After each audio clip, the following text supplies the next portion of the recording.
If you ask me, Rufai, I was expecting to see a commander-in-chief who will be touching down in Plateau, coming out of a military helicopter. I'm not talking of the presidential helicopter. A military helicopter in camouflage and steel helmet, assuring villagers.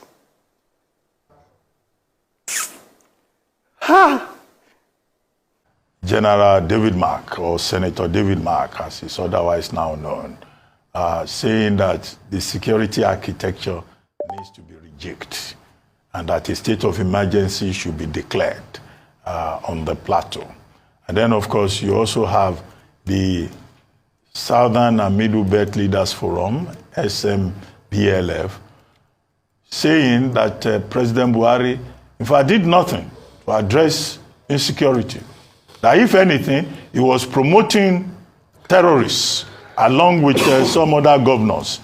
And that all that talk about the Buhari administration downgraded, decimated, that it had no effect. And they were advising President Tinubu not to follow the example of Buhari, to be decisive in dealing with insecurity. The NBA president also spoke along the same lines, saying that security should be a major priority.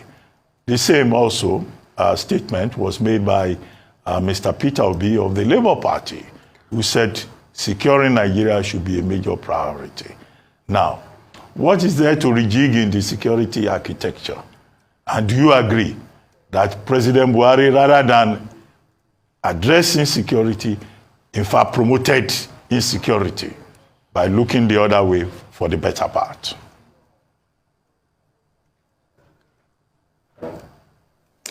Thank you so much. Well, okay. There's a cut in communication. I can hear you.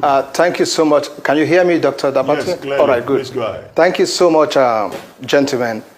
I would say I agree with the opinion that General Buhari in the last 8 years or thereabout did virtually nothing, and I mean virtually nothing, in our fight against terrorism.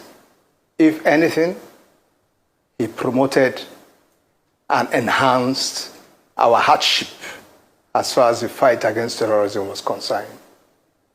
It's unfortunate that we are talking about our #1 citizen as a then, within the period of the last 8 years, a period which I refer to that Nigeria had no political leader. We saw all the lines of actions taken by the, do I say, political strategic level of decision making. We saw all the lines of action taken even from the presidency. We saw how ministers who had business or things to do with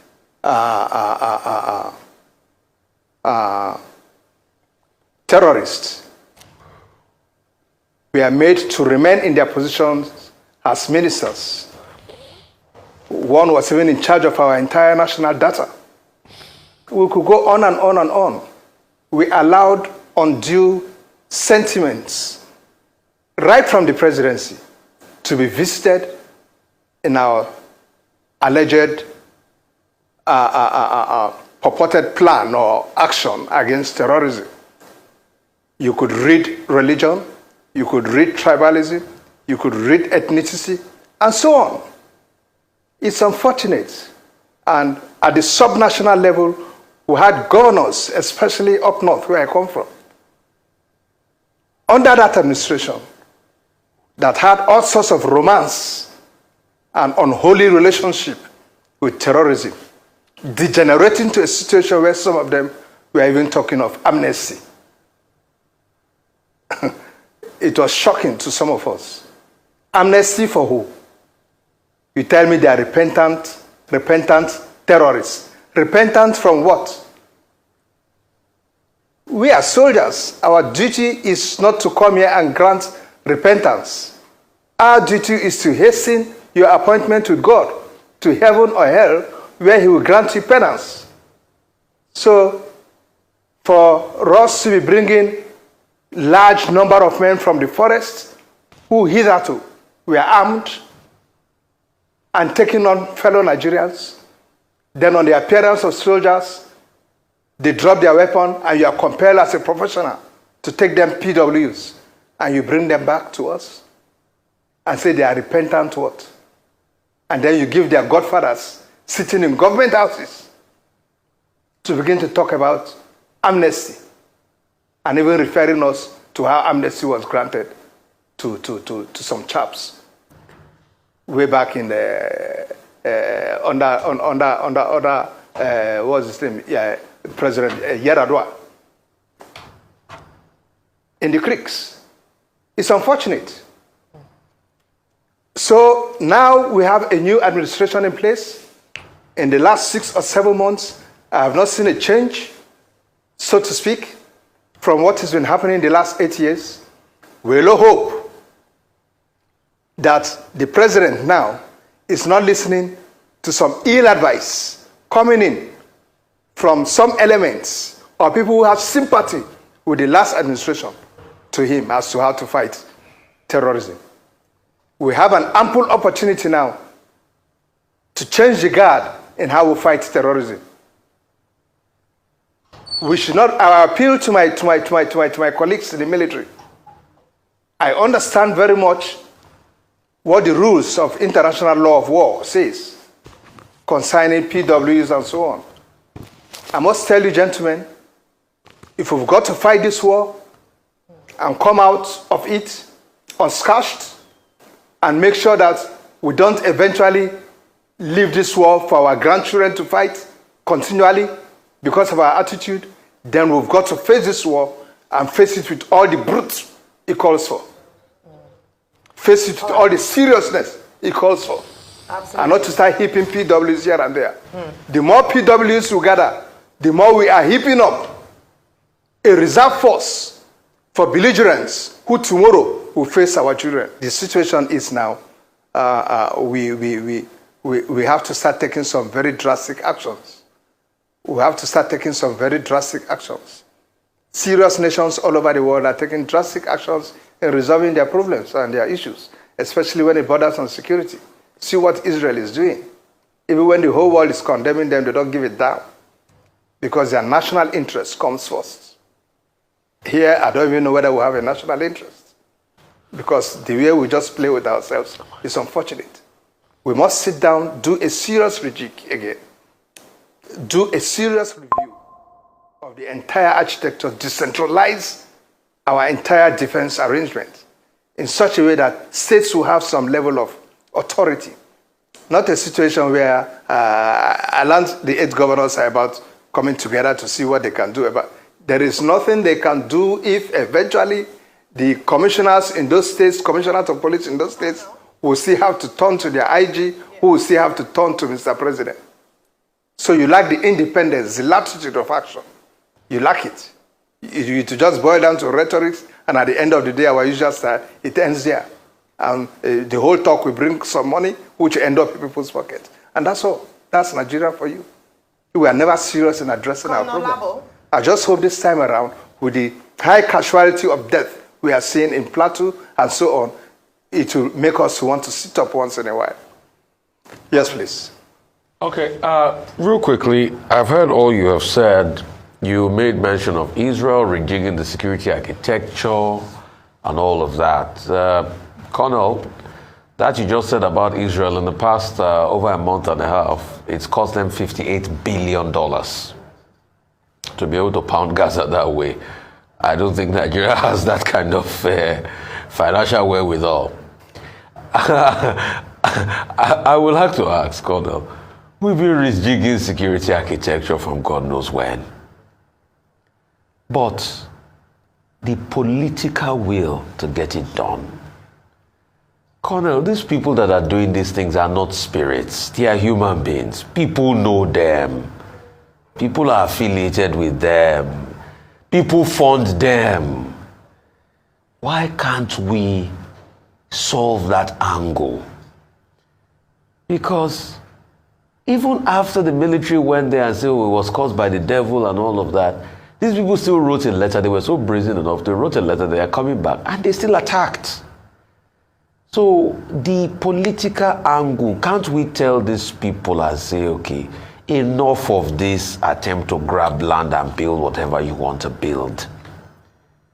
Can't we stop that? You are very correct, Rufai. You just took the words out of my mouth. If I had not stopped talking, maybe those are the areas I would have gone into. The aspect of the political will to be able to get these things, push these things forward.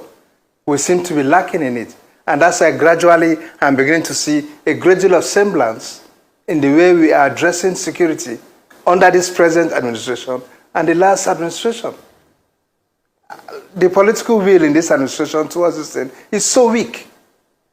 If you ask me, Rufai, I was expecting to see a commander-in-chief who will be touching down in Plateau, coming out of a military helicopter. I'm not talking of the presidential helicopter. A military helicopter in camouflage and steel helmet, assuring villagers.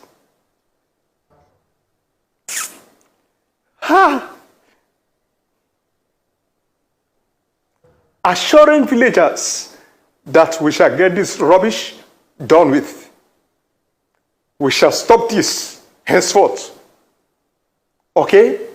Go about, touch the ladies, the women, touch the children, visit hospitals, and so on. And after that, turn to your service chiefs and give them 1 or 2 weeks to produce the perpetrators. Tell your national security advisor, your DSS, and the service chiefs to produce the perpetrators in the next 2 weeks or lose their jobs. This is the sort of decisiveness I expect to see from a commander-in-chief, from somebody who calls himself the father of this nation. What is happening? Just what is happening? Wow. Is it so difficult to get us out of this mess? We cannot crush these guys and kick them off our territory? What is happening? Well, Colonel, I understand and appreciate your concern. Many other Nigerians feel the same way. But when the command, the audio connection, but let me go straight to the point. I was saying that other Nigerians feel the same way you feel because life has lost value around there, certainly. But when the commander of Operation Safe Haven visited the mass graves where they were burying some of the persons who had lost their lives, he went there and told them that the military was overwhelmed and that the crisis could have been worse. And he said, well, it was the devil's work. I mean, you are a retired soldier. Could you help us clarify this? Is there a pact between the Nigerian army and the devil? So that when the military fails, a whole general will speak on television and say it's the devil's work. Is it really the devil's work? Is there a pact with the devil in the military? Dr. Abati, I take exception to that comment from the general that it was the devil's work. The point is that if the military was overwhelmed, we all know what may have informed such overwhelming of the military. We know we have severe manpower issues, which we have been hammering on for how many years now. And that's why when some of us come on air to talk, we really wonder what else are you coming to say that has not been said. The big fives, how far have we addressed the big fives in the military? Funding, manpower, logistics equipment, motivation and welfare and so on. We have severe manpower issues in the military. As we speak, the Nigerian Army has only one recruitment platform where it trains and brings in new recruits, and that is the Depot NA. And I think as we speak on an annual basis, we will get about 5,000 men from that source. If you juxtapose that with the number of men who, of course, will be exiting the army on an annual basis, either through casualties from the various operations and routine retirements and so on, you will agree with me that at the end of the day, you're only seeing about 2,000 or 2,500 fresh entrants out of the 5,000 which you think you are bringing in. So the point I'm making is that we should begin to expand on our training facilities. Nigeria is ripe enough, for the army by now is ripe enough to have about 4 or 5 depots. You know, we have one already in Zaria. What stops us from having one in the west, here in Lagos, and in the east, and even up north? You know, so that on an annual basis, we can boast of nearly 20,000 coming into the army, fresh recruits. We need to work on this assiduously, Dr. Abati. Otherwise, all this talk of being overwhelmed and so on will be there. Like you know, we are presently in a war situation. And in any given war situation, the enemy has the initiative. And if the enemy has the initiative, it means he is privileged to you know, choose his time, privileged to choose where he attacks, privileged to you know, he has all the privilege at his disposal, both time, location, and what have you. Why you remain to wait and react? So all you try to do is to see how you position yourself to be able to gain some level of proactiveness by the time he launches. And the enemy is not a daft, let's face it. And that's why they will look at where you are already and then go to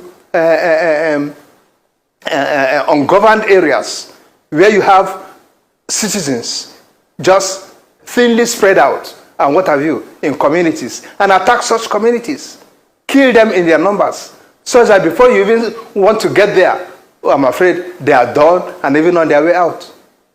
All right. So